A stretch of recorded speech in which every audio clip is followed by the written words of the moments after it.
پاکستان کا نظریہ نظریہ اسلام ہے، لیکن ہمارے ایجوکیشنل سسٹم ہے بیٹا مغربی نظریات پر بنا ہوا ہے، یعنی وہ جو ہمارے تعلیمی سسٹم کی نظریہ یا اساس بنیاد اسلام ہونی چاہیے تھی وہ نہیں ہے۔ یہی وجہ ہے کہ ہمارا سسٹم مطلوبہ ریزلٹس پروڈیوس نہیں کر رہا۔ ہم بیٹا یہ ممکن نہیں ہے نا کہ مغربی نظام کو اپنا کر ہم یہ توقع رکھیں کہ نئی نسل اچھا مسلمان یا اچھا پاکستانی بنے گی، ایسا نہیں ہوگا۔ اس کے لیے کیا کرنا ہوگا، ہمیں اپنے نظام تعلیم کو اسلامی نظریے سے ہم آہنگ کرنا ہوگا، مگر حقیقت یہ ہے کہ بیٹا پاکستان کا جو موجودہ نظام تعلیم ہے وہ اسلامی نظریے سے ہم آہنگ نہیں ہے۔ یہی وجہ ہے کہ بیٹا مطلوبہ نتائج حاصل نہیں ہو رہا ہے۔ تو نظام تعلیم کی خرابی میں بیٹا پہلی خرابی ہم نے کیا دیکھی، فرسودہ نظام، پرانا نظام ہے، وقت کے ساتھ ساتھ بدلا نہیں گیا۔ دوسرا دیکھا نظریاتی اساس کا فقدان، کہ ہمارے نظام تعلیم کی بنیاد اسلامی نظریہ نہیں مغربی نظریہ ہے۔ مغربی نظریے کے مطابق نظام تعلیم بنا کر اسلامی نتائج حاصل نہیں کیے جا سکتے۔ تو ہمیں نظام تعلیم کی بیٹا بنیاد کو نظریہ اسلام پر ہی رکھنا ہوگا، ورنہ بات نہیں بنے گی۔ تھرڈ پوائنٹ دیکھیں بیٹا، ناقص طریقہ امتحان۔ ہمارے ہاں ایجوکیشن سسٹم بھی ٹھیک نہیں ہے، ایگزامینیشن سسٹم تو بالکل بھی ٹھیک نہیں ہے۔ ہمارا ایجوکیشن سسٹم بیٹا اس طرح سے بنا ہوا ہے کہ ٹیچر بھی بیٹا مجبور ہے، وہ کہتے ہیں بچوں کو بس رٹا لگاؤ، یعنی سمجھ بے شک نہ ہو، رٹا لگانا ہے۔ آپ نے ایک چیز کو رٹا لگا لیا، اگر آپ کا رٹا اچھا ہے آپ امتحان میں اچھے نمبر لے لیں گے۔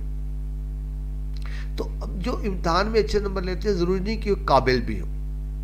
ایک بچہ قابل نہیں ہے، رٹا اس کا بہت اچھا ہے اور رٹا مار کے اچھے نمبر لے جائے گا، لیکن ایک بچہ قابل ہے لیکن اس کا رٹا اچھا نہیں وہ رہ جائے گا، تو ایکچولی جو آپ کو نمبر مل رہے ہیں یہ آپ کی قابلیت کے نمبر نہیں ہے، یہ آپ کے رٹے کے نمبر ہیں۔ ٹیچر بھی مجبور ہے، وہ کہتے ہیں آپ ایسے کریں بس یہ یاد کر لیں، سمجھنے کی ضرورت نہیں ہے، بس اس کو رٹا مار لو۔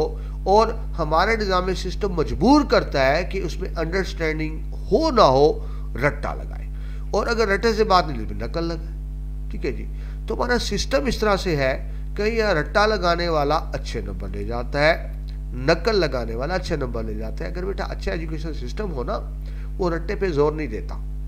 اچھا ایجوکیشن سسٹم یہ چیک کرتا ہے کہ بچے کے کنسیپٹس کلیئر ہیں، بچے کو سمجھ آئی ہے۔ کوشچن پیپر اس طرح سے بنایا جاتا ہے کہ بچہ رٹا لگائے تو نہ کر سکے اور نقل بھی نہ کر سکے۔ پیپر اس طرح سے بنائے جاتے ہیں، لیکن ہمارا امتحانی طریقہ کار اتنا ناقص ہے کہ اس میں بچے کی مجبوری بن جاتی ہے رٹا لگانا، کیونکہ ہے بیٹا number game. F S C میں اچھے نمبر آئیں گے تو میڈیکل میں داخلہ ہوگا نا، انجینئرنگ میں داخلہ ہوگا، تو نمبر آنے چاہیے، سمجھ آئے نہ آئے نمبر آنا چاہیے، میرٹ بننا چاہیے۔ تو پھر بیٹا فوکس کس پہ رہ گیا؟ قابلیت کی بات ختم ہو گئی، کمپیٹنسی کی بات ختم ہو گئی، بات رہ گئی نمبروں کی، اور نمبروں کا طریقہ ہے رٹا لگانا۔ ٹھیک ہے بیٹا، تو جب ایک بچہ رٹا لگا کے آئے گا تو آپ اسے توقع تو نہ رکھیں نا کہ قابل انسان بنے گا، ایسا نہیں ہوگا۔ ٹھیک ہے جی، ہمارے معاشرے میں آگے پوائنٹ دیکھیں، لگی ہوئی زیادہ نمبروں کی حصول کی دوڑ کی وجہ سے طلباء کا مقصد تعلیم حاصل کرنے کی بجائے، سمجھ کر تعلیم حاصل کرنے کی بجائے مختلف حربوں سے صرف نمبر لینا ہوتا ہے۔ ٹھیک ہے، یعنی بیٹا اب جو نئی نسل ہے وہ تعلیم اس لیے حاصل نہیں کرتی کہ ان کو شعور آئے، ان میں قابلیت آئے، صرف ایک مقصد رہ جاتا ہے نمبر آئے، میرٹ بننا چاہیے۔ تو یعنی وہ کمپیٹنسی قابلیت کی بات ختم ہو گئی، صرف نمبر گیم رہ گئی۔ تو اب جب بچہ رٹا مار کے نمبر گیم لے لے گا تو وہ کمپیٹنسی نہیں ہوگی، اور جب کمپیٹنسی نہیں ہوگی تو پھر اس کا مطلب یہ ہے کہ نظام تعلیم ناکام ہوا۔ ہمارا جو ایجوکیشنل سسٹم ہے یہ قابلیت کو نہیں پرکھتا، قابلیت پہ نمبر نہیں دیتا، رٹے پہ نمبر دیتا ہے، اور یہ اس نظام تعلیم کی خرابی ہے۔ ہمیں اس کو سسٹم کو چینج کرنا ہوگا، یعنی سسٹم ایسا ہونا چاہیے جو رٹے کو ڈسکریج کرے، مگر موجودہ سسٹم رٹے کو انکریج کرتا ہے۔ آگے چلیں بیٹا، پوائنٹ نمبر 4 ہم دیکھ رہے ہیں تعلیمی وسائل کی کمی۔ بیٹا پاکستان غریب ملک ہے، ترقی پذیر ملک ہے، ہمارا ایجوکیشنل بجٹ کم ہے، آپ یوں سمجھ لیں، بلکہ بہت ہی کم ہے۔ میں نے شروع میں بیٹا آپ کو بتایا تھا جو ترقی یافتہ ملک ہوتے ہیں وہ اپنی قومی آمدنی کا کم از کم 5%، 6% ایجوکیشن پہ لگاتے ہیں. ہمارے ہاں بیٹا 2% بھی نہیں لگتا. یعنی کل آمدنی کا، دیکھیں آمدنی زیادہ تھوڑے کی بات، میں فیصد کی بات کروں. آمدنی 100 ہو، ہزاروں، لاکھوں، ارب، وہ الگ بات ہے. کل آمدنی کا 5 سے 6% ایجوکیشن پہ لگانا چاہیے. ترقی یافتہ ملک لگاتے ہیں. ہمارا بجٹ 2% سے بھی کم ہے. مجھے بیٹا ہم غریب ملک ہے، ہمارا زیادہ پیسہ تو قرضوں میں چلا جاتا ہے. سمپل سی بات ہے. پاکستان کی جتنی بھی انکم ہے، ہم نے بیٹا اتنا قرضہ لیا ہوا ہے، ان پہ سود دینا ہوتا ہے. قرضوں کی سود پہ چلا جاتا ہے. بھارت دشمن بیٹا ہمارے سر پہ بیٹھا ہے، ہمیں فوج پہ لگانا پڑ جاتا ہے.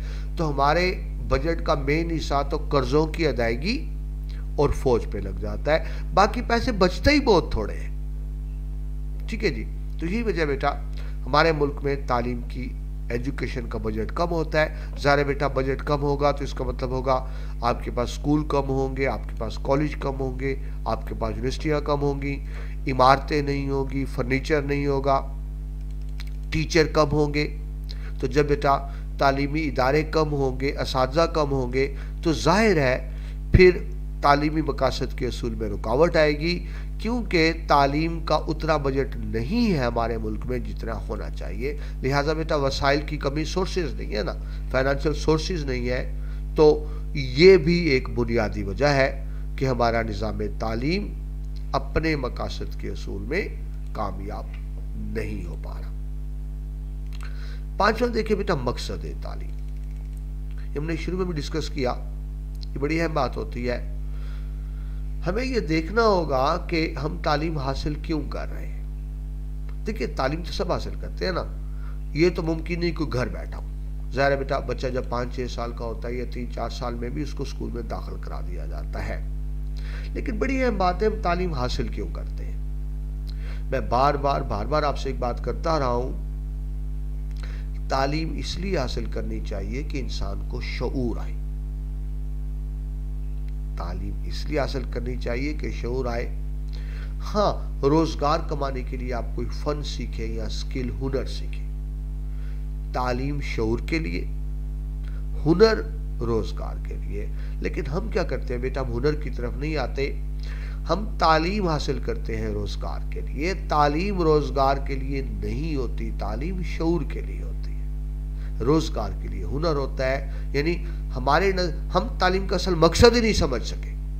تعلیم کا مقصد شعور حاصل کرنا ہوتا ہے. لیکن بیٹا کیا آپ کی بک میں لکھا ہوا ہے، طلباء کے نزدیک تعلیم حاصل کرنے کا مقصد محض ملازمت اور روزگار کا حصول ہے. حالانکہ تعلیم شعور حاصل کرنے کے لیے ہوتی ہے. یعنی ہم تعلیم کا مقصد ہی نہیں سمجھے. یاد رکھیں بیٹا دنیا میں جن قوموں نے اس وقت ترقی یافتہ ہے، وہ نوجوان نسل کو سکل سکھاتی ہے، ہنر سکھاتی ہے. وہ سکل اور ہنر کی بنیاد پر آگے نکلے ہیں. فارمل ایجوکیشن کی بنیاد پر آگے نہیں نکلے. وہ روزگار کے لیے ہنر سیکھتے ہیں جس سے افراد، ملک، معاشرہ سب ترقی کرتا ہے. ہم ہنر کی طرف نہیں آتے. ہم تعلیم کو ہی ذریعہ روزگار بنانا چاہتے ہیں. یعنی ہمارا تعلیم حاصل کرنے کا مقصد ہی غلط ہے. تو جب بیٹا تعلیم کے اصول کا مقصد ہی غلط ہوگا تو پھر نتائج تو غلط ہی آئیں گے نا. تو نیکسٹ پوائنٹ دیکھیں. تعلیم کے ذریعے علم کی اعلیٰ منزل کے حصول کی بجائے ہم تعلیم کیوں حاصل کرتے ہیں کہ کسی اچھے ادارے میں نوکری مل جائے اور زیادہ تنخواہ کا خواب دل و دماغ کو روشن نہیں ہونے دیتا. ہمیں تو یہی ہے بس اچھی جاب مل جائے، تنخواہ اچھی ہو. ہم جاب اور تنخواہ سے آگے سوچتے ہی نہیں ہیں. تو تعلیم کا مقصد جاب اور تنخواہ نہیں تھا. مقصد ہم تعلیم کے مقصد سے ہی آگاہ نہیں ہیں. ہم تعلیم شعور کے لیے نہیں، جاب روزگار کے لیے حاصل کرتے ہیں. یہی وجہ ہے بیٹا کہ مطلوبہ مقاصد حاصل نہیں ہوتے. آگے یہ بات بیٹا دوبارہ آ گئی.